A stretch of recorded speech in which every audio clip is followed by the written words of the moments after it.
Absolutely, guy. Absolutely, lady. I really enjoyed it. And we're going to bring on Mr. Lavar Bennett. He is another one of my favorite people. He is in business for himself. He runs an insurance company. I'm going to let him tell you a little bit about that. But what's interesting about Lavar is that he's been on both sides of the desk, right? He's gone to get a job. You have done hiring, all of it, right? Yes, correct. But let me start off by saying something. So I'm sitting here with one of my business partners and actually an agent that I'm training. Okay. And we are all in shock that this stuff still happens in the workplace. This is absolutely crazy. I thought we were way past that. But okay, No.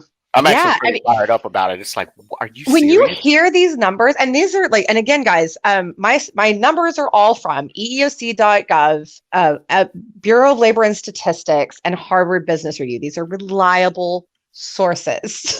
Okay. Yeah. So when you hear that minorities and people are like, oh, well, I've seen plenty of minorities have been promoted to management, not executive. When you stop and really think about Think it, about it, right? it's crazy. And that's true of the Fortune 500, the Fortune 1000s. 12% That's of the crazy. execs are either minority or women. That is crazy. It's gross. It's super gross.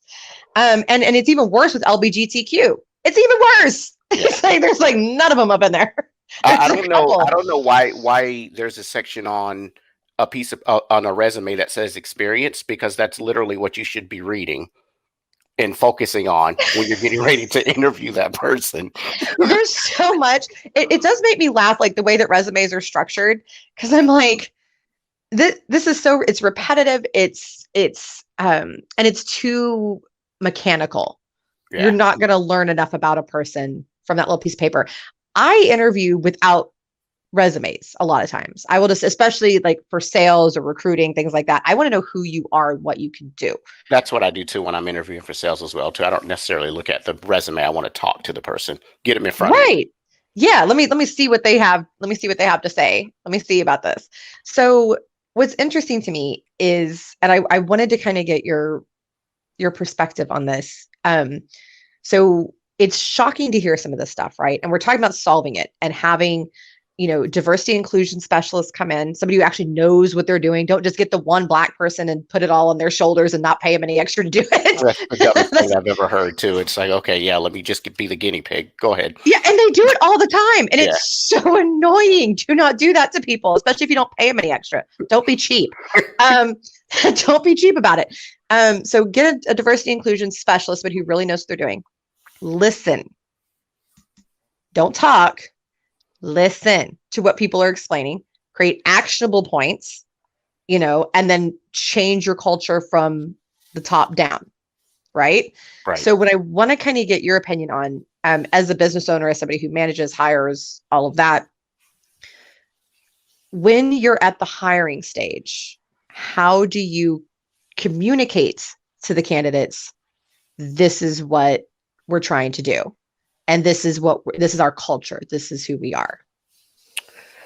Oh man, that's kind of a difficult one for me to Because answer. you don't want to say, hey, hi, you're Black, we definitely want you to work here, right? No. So how do you communicate that value, that it's important to you without being weird, essentially, about it? I guess I would use the more hands-on approach. I mean, that's a difficult one for me to answer.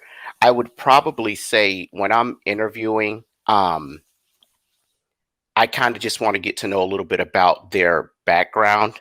Right. And then from their background, if they say, okay, I did this and I sold this and I sold this. Okay, well, what did you used to sell? Well, I used to sell vacuum cleaners. Okay, you used to sell vacuum cleaners. That's pretty good. What's your pitch? Yeah. And You just know, get to know them. So you're just saying the opposite. So make sure that, talk to them and see if they fit in, and then just kind of take it from there, yes, correct, would be your talk. Yeah. correct. And I think that's actually right. I think that you don't need to make a big push about it and try to be showy about it. I don't think that's attractive to people in today's market. I think getting to know them and being personable is what's attractive in Correct. today's market. Yeah, I would say so. Now, have you ever experienced discrimination in hiring? Well, it wasn't discrimination in hiring. It was I was already in a position. I used to work retail. Okay. I won't name the company, but I used to work retail, and I excelled Mhm. pretty quickly coming through the ranks. We've talked about this before, Yep. but the Yep. discrimination with me was I was always too young to fit into a certain job title. So Ooh. basically, what they would do is if I would be like the head person in a department or whatnot, basically what they would do with the person that is going to be my manager, they would bring them on to train with me to take the actual position. Um, Wow. yeah, yeah. Wow. And then when I left the department to go do something else because they were already trained in that position, they would not work out or be let go. Oh, can you come back and train this person? Like, Pay why me to don't you do the just put job. me in? Oh my God. That is so ridiculous. And actually, that does have to do with hiring because they're bringing in people that were less qualified just Correct. because they had something in their head that you had to be a certain age, Age. Correct. Correct. which To is do the so job. dumb. And Yeah. that works both ways. I've heard that somebody's too old for a job. There's no such thing. My No. father-in-law can run circles around me. Okay. Like age has nothing to do with it. Janice Downey, we've had her on the show and she can run circles around me and is significantly older than me. Age has nothing to do with it. And vice versa. I know young people that you could legit hand over a company to them and it would be successful. And then I've known young people that I wouldn't hire to be a security guard on a night shift where all you have to do is fall asleep and pretend you're doing something. Right? Right. It's that's ridiculous. It is. Um, so we've talked about the technology aspect too, and how technology is causing some of this discrimination, right? Because it puts all the focus on the resume and it actually will sometimes block people from getting through because they don't have certain keywords. Do you think that would you consider it discrimination to have a technology that cuts people off that don't know to put in certain keywords when that is not even common knowledge Uh, to do? yes, I would consider that discrimination. However, if it's related to the job, if they're using the keywords as in certain keywords that they would know that you can operate like a CRM system or something, and you don't know, then that's kind of a different. Well, right. So wouldn't then the solution be to have, like Shingira suggested, have like a question of, hey, how many years of experience with, whatever Salesforce or whatever, whatever CRM, and then have that be a question that they can fill in. Because people may not put CRM on their resume, but they do know how to use one. And so if a system kicks them out, Then they like automatically what? yes, Yeah. Yeah, that doesn't make any sense. yeah, And I will say, as somebody who's looked at a lot of sales resumes over the years, most sales guys do not put their knowledge of whatever CRM so on their correct, resume. yes, Right, right. Am I right? Yeah. correct. So it's a dumb way, and it's the same thing actually with IT. And a lot of people don't think about this. IT people know so many different technologies and so many different languages that they'll put a lot of them, but not all. So just because something's not on there doesn't mean that they don't know it, or they haven't seen it or whatever. So it just having a technology that automatically boots people out for not having certain keywords just strikes me as dumb. Well, that is, but would it be different though if it was like structured and when you're applying for the job, must have working knowledge of this and must have working knowledge of Right. this? So that kind of Right. cuts them off before they even get in the door. Right. No, and I do think it's important, like, again, with the accuracy of job description and things like that. And then to have the question of, do you know this? Have you done this? Right off the bat. It actually Indeed does a good job with that. They have an option when you post a job with them to have questions like that. How many years of experience with this? Things like that. I think it's genius solution to that problem. Yes. Um, so then the other aspect is, so you get people in the door and now they're starting their job, right? Um, what's because I've heard a lot of people say that the first time they experience discrimination is in their training period, and that they're told, oh, well, like Hispanic people, do how well do you speak English? Is one of the first questions that trainers will ask them. And I've had some of my Black candidates tell me that somebody literally said, well, do you have reliable transportation to work? I don't know what kind of car you drive. And but only asked them, didn't ask anybody else. that same question. So when it comes to training and selecting the trainers, how would you select a trainer and make sure that they understand what the company culture is? Is there any additional, like what qualifications and then what kind of training should the trainer have? Well, I mean, man, you're asking stuff that I don't run into. You're asking a lot But of things that I you don't. know training. You know training so well. So Yeah, what's important to you? I mean, you're asking questions you're asking stuff that I really don't run into a lot. I mean, I guess the trainer would, and I guess being bilingual is not even the right answer as Right. far as that goes. I mean, again, you're asking questions that I don't really Yeah, run no, so into just that no, often. just stop and think, like, because you do training. Right. So if you're moving somebody into a training position in your company, Uh-huh. why do you pick them? Uh, because they're obviously good at what they do, and they have the ability. They've passed the training courses that I put them through. So I would say Right. if you're passing the training courses that I put you through, you're excelling, you're doing very well. Then, um, or no, But no, then no. Go ahead. so then the next step is it important to you that they reflect your company culture in their training? Yes, absolutely. Well, that's what I'm asking. Yeah. So they need to reflect your company culture, right? How would you handle it if somebody came to you in your company and said, "You're this dude over here, your manager, just discriminated against me and said something rude and or made a slur"? How would you handle that?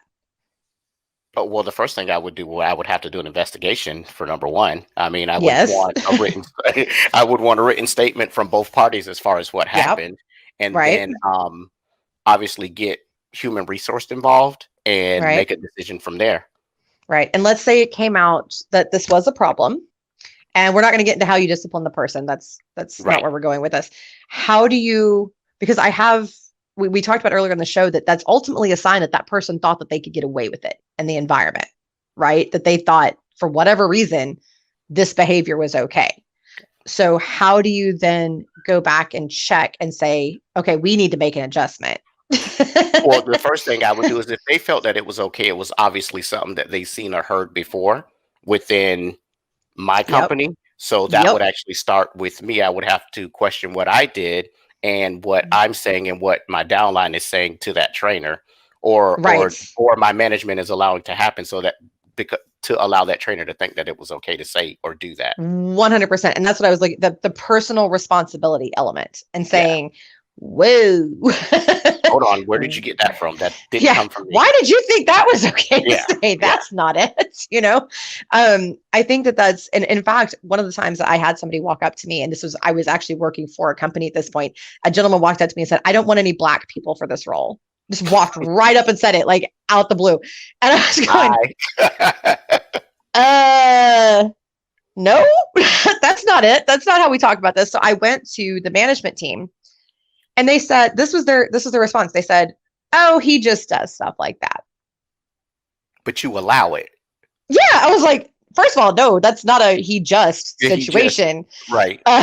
He just violated a federal law. It's a lawsuit, number one, but go ahead. Yeah, and also, ew. Yeah. But then why are you so okay with this? Right. Why Right. And is that this goes a thing? back to how do they feel that it's okay for them to do that? They must have Right. picked on it from Picked upper on it. management. Yes. And so when that happens, I think it is important to do exactly what you said and say, whoa, we need to go back, trace it from the top. And like you said, it starts with you, because it always starts at the top, right? Building a culture starts at the top. Whoever that is setting the pace for everybody down below. Yeah. And so you have to start there and then work your way down and go, where is the disconnect? What is happening and how do we fix it? How do we implement that?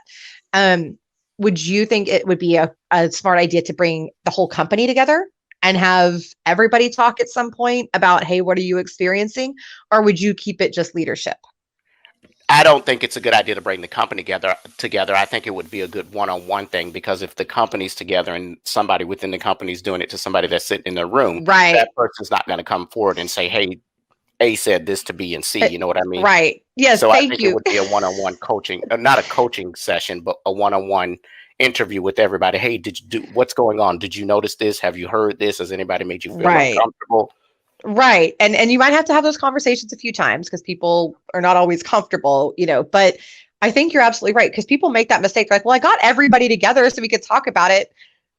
Well, okay, for instance, as a woman, if somebody over there is sexually harassing me, I may or may not feel comfortable talking about it in front of everybody. I And would, the because that's chances just are, who I am. But and if that person's doing it to you, they're probably doing it to somebody else too. yes, exactly. But not everybody's going to be comfortable talking about that. Not every minority is going to be comfortable saying this person made this comment. Not every LBGTQ is going to be comfortable saying this person said something nasty and hateful to me and all that in front of everybody. So the one-on-one, give them an opportunity. And maybe even I've heard of some companies, and I want to kind of get your thoughts on this, that instead of doing where it's face-to-face, they give it an opportunity for anonymity. So like you can send a masked email or something like that, or drop a note or whatever, and then they don't know who said it, but they know that it's going on, so they can still fix the problem. So it's not about punishment; it's just about changing culture and giving people a chance to do it where they don't have to feel embarrassed. What are your thoughts? I think that's so. I think that would be option B. I think option A is a one-on-one interview, so you can see that person's reaction, because a lot of times you can tell if they're being honest when they're saying it. Right. Versus if they just drop a letter off and say, no, everything's fine, thank you, I saw it, blah blah blah, on to the next one, the issue doesn't get addressed. But if you have a one-on-one with somebody and you see their reaction, okay, I heard you, but let me just circle back to this person, because obviously. And that was a great response too, because I think that a lot of times when people talk about these issues, they want to just stop at the, oh no, everything's fine, and keep moving. But a lot of times usually everything fine, and when somebody says that, it's not fine. But it's not exactly, yeah. So you need to, okay, well, but I did notice that you responded to this question and that you kind of made a face. Are you sure there's nothing you want to share with me? I am here for you. I want to help you with this. And just make sure that they understand that this isn't about pointing fingers or making a public case. Make sure that people understand that they will be protected, that this is not about making their lives any more uncomfortable, but that you want to fix the culture and fix the company and be better. And that's what this is about. Another option too could also be like a telephone line. Yes. Yeah. I've seen that a lot. Yeah. I like that. Yeah, I do. Where they can just report it there versus. I think it's just more personable than I don't believe in the only thing wrong with the telephone line is the way some companies do it. I like the general idea, but the way some companies do it is that they monitor that phone line. And so they can tell who placed each call and when they placed the call. And I'm like, ugh. Yeah, that that's not good. Folks, that is not going to encourage your employees to be honest if they feel like you're that you're spying on them. Okay. Right. That is not going to create a culture of honesty. And that's what you want, is a culture of honesty. You want people to be able to talk to you, to be able to be open. And so when you say you have an open door policy, really stop and think about what that means. Because that doesn't mean I want to hear all the hot goss. Okay. Right. No, that ain't it. That. Yeah. No, first of all, I don't want to hear it. But second of all, that's not what it means. It means you can come in and talk to me. There will be no repercussions and I will help you. Yes. That's what that means. Which everyone in my, yes. Agreed. Yes.